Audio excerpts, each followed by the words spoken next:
La croissance du produit intérieur brut de l'Afrique devrait rebondir à 3,8% en 2025 et à 4,1% en 2026. C'est ce qui ressort du rapport présenté mercredi dernier à Addis Abeba en Éthiopie par la directrice de la division de la macroéconomie, des finances et de la gouvernance de la Commission économique des Nations Unies pour l'Afrique. Ce rapport stipule que malgré la résilience dont font preuve les économies africaines, les taux de croissance actuels restent insuffisants pour promouvoir le développement social sur l'ensemble du continent. Pendant ce temps, les États-Unis et Israël sollicitent le Soudan, la Somalie et le Somaliland pour explorer la possibilité de réinstaller sur leur territoire des Palestiniens déplacés de la bande de Gaza. Cette initiative du président américain Donald Trump s'inscrit dans le cadre du plan d'après-guerre. Ce plan prévoit le transfert définitif de plus de 2 millions de Palestiniens hors de Gaza, ce qui permettra aux États-Unis de prendre en charge le territoire pour un projet de reconstruction immobilière. Présentée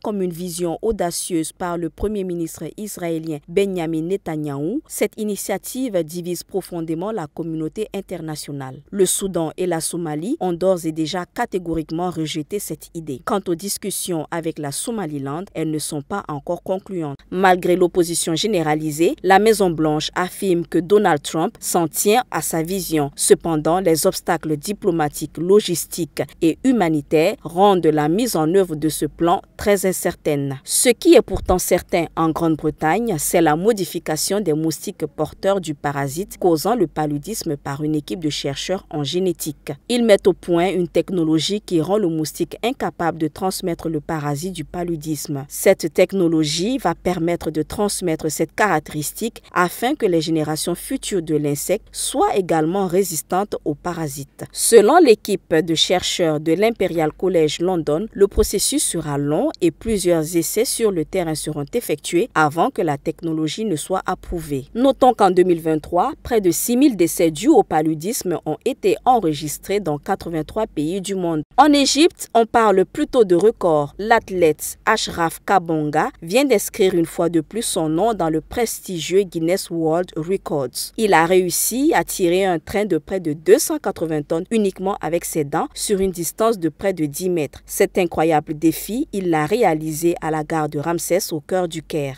Ce sportif exceptionnel avait 24 heures plus tôt réalisé un autre exploit en tirant une voiture de 2 tonnes sur 107 mètres en seulement 37 secondes. Avec ses nouvelles performances, il confirme son statut de maître incontesté des records de force, ajoutant ainsi 3 nouveaux titres Guinness à son palmarès.